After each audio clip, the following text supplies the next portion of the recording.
Cet amendement vise à donner les moyens aux éleveurs de s'orienter vers un modèle agricole agroécologique qui répond au bien-être animal et aux enjeux climatiques, et donc d'avoir une politique d'installation-transmission qui ne pousse pas vers un agrandissement systématique. Cette loi est une opportunité d'allouer des budgets conséquents pour la mise en œuvre d'une politique agricole et alimentaire ambitieuse qui reflète les besoins d'adaptation au changement climatique et de réduction des pollutions d'origine agricole, tout en accompagnant chaque agriculteur dans sa transition. Je voudrais vous témoigner un échange que j'ai eu la semaine dernière avec un agriculteur, c'était dans les Ardennes, un petit signal à Quentin, qui a repris une ferme, il y a 6 ans, de 130 hectares. Sur cette ferme, il a 18 vaches mères, 25 brebis, une truie, et il est en polyculture, avec vente directe. Que m'a-t-il dit? C'est que face aux aléas climatiques, du fait de sa diversification, il pouvait faire face à parfois des cultures qui ne répondent pas totalement à des rendements adéquats. Et donc une résilience aux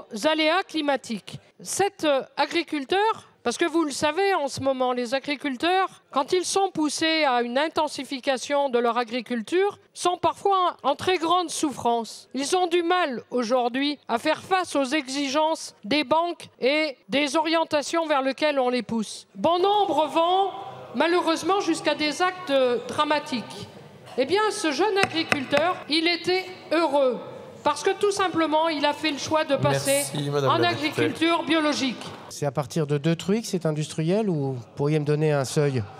Par ailleurs, vous faites un espèce d'amalgame en disant que, par nature, quand on aurait un certain nombre d'animaux, il y aurait des questions de bien-être animal. Vous savez très bien comme moi que la question du bien-être animal est décorrélée en grande partie de cette question-là. On aimerait avoir de la part du ministre des réponses qui soient un peu moins caricaturales que ce genre de réponses. Vous passez votre temps à nous dire allez sur le terrain, rendez-vous sur le terrain. Ma collègue Catherine Couturier vous rapporte l'échange qu'elle a eu avec un agriculteur. Et on a vu en face les gens rigoler, ricaner parce qu'elle vous a fait le décompte de cette exploitation agricole. Pour vous répondre, Monsieur le ministre, sur l'industrie comme sur tous les sujets, nous avons des propositions qui sont des propositions très détaillées. Vous avez tort quand vous dites que la question de la concentration dans ces élevages n'est pas une question sur la question de la souffrance animale. Parce que précisément, par exemple, la taille de l'espace réservé à chacun des animaux dans les élevages que nous qualifions d'industriels est l'une des questions qui est prise en compte dans la question de la souffrance animale. Et ça, vous le savez très bien. Donc arrêtez de nous prendre pour des imbéciles. Par ailleurs, sur la question industrielle, vu que vous aimez changer de sujet, quand est-ce que vous allez mettre en place des mesures protectionnistes